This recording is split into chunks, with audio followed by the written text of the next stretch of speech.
I hear from parents on pretty much a weekly basis about how, my 1 to 6 year old is not listening. They do not listen to what I say. I tell them it's time to clean up. I tell them it's time to leave the park. I tell them it's time to go, and they do not listen. The only way they listen is if I use a super stern voice or I yell at them.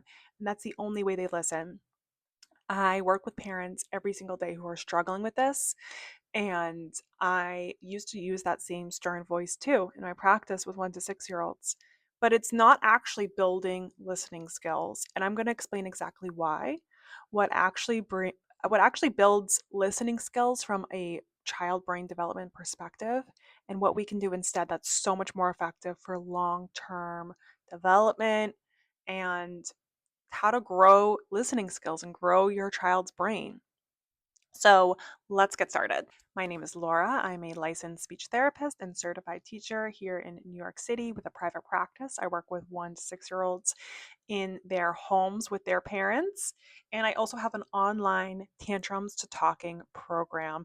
This is designed for parents of 1 to 6 year olds who are struggling with their child not listening, are struggling with challenging behaviors, tantrums, meltdowns, with getting them to cooperate, follow along. It feels like they've tried everything online. They've tried all the parenting advice and nothing is working, nothing is sticking. This program is different because it is based in child brain and body development, which most online parenting advice does not follow. Now, it looks at behavior, and that can be great, but it doesn't get to the root of the problem, the root of, child brain and body development. How do we strengthen it for the long term and stop these tantrums, meltdowns, behaviors, and get your child to listen and follow along? So this is exactly what we do in my Tantrums to Talking program.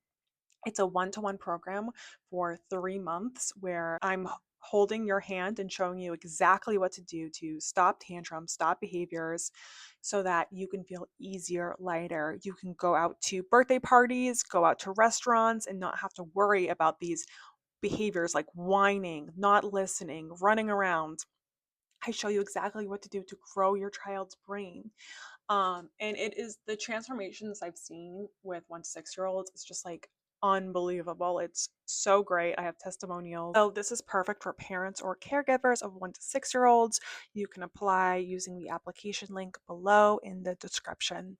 Okay, so let's get started. Not listening with your 1 to 6 year old.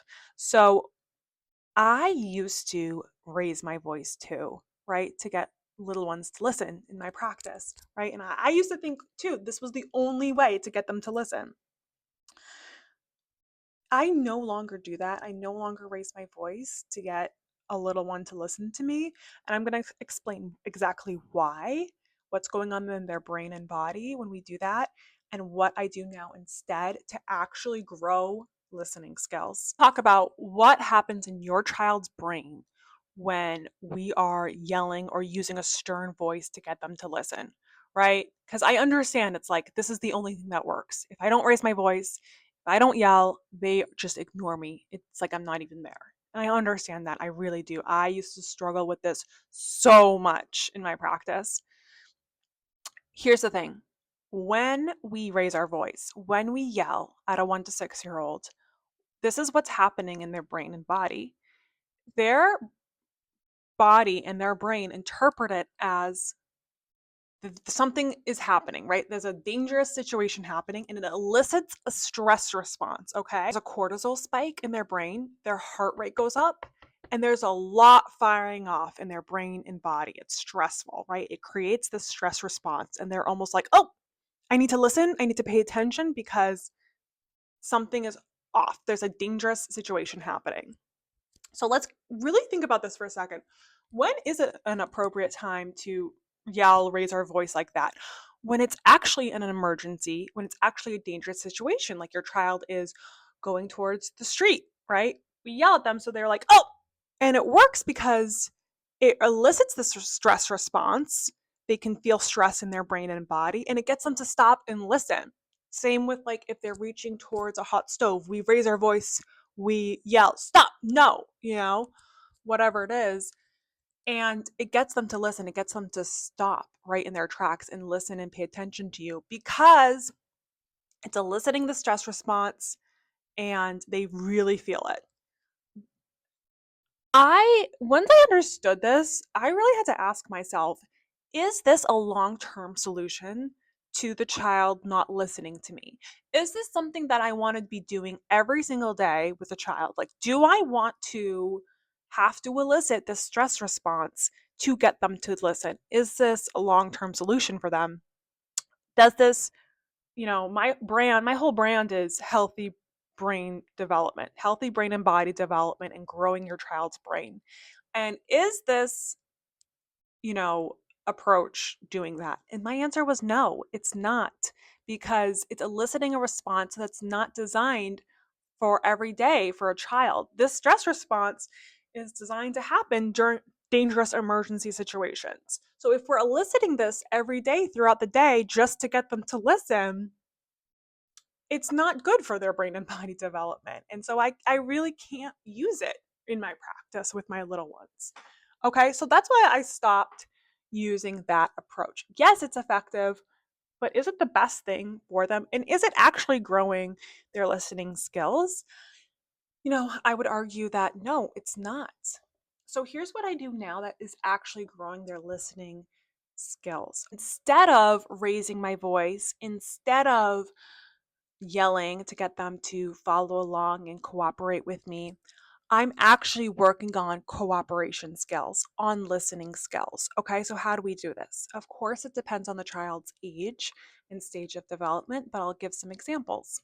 If a child is not cleaning up or a child is not doing a task that we want them to do, I am breaking that task down into little baby steps, something they can do.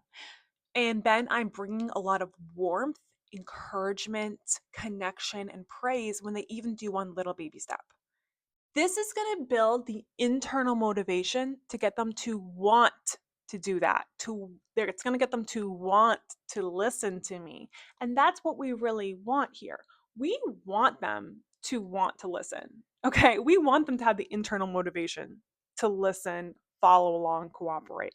Because yes, yelling works, okay, to get them to listen technically, but it's not building this internal motivation to get them to listen time after time after time after time. And this approach is, okay, and what's the most important thing in child development? It's that caregiver child bond. So when we use that as the motivator, not like a stress response, something's wrong, I need to listen, but when we use that warmth of a caregiver child relationship and we do this right with our body movements, our presence, our words, our tone of voice, our pacing, it's so effective because that caregiver relationship is the most important thing to a child from an evolutionary standpoint, from a child development standpoint, from a brain standpoint. If you've been struggling with these behaviors inside and outside the home, I just want you to know that it doesn't have to be this hard. It doesn't have to be this challenging every single day.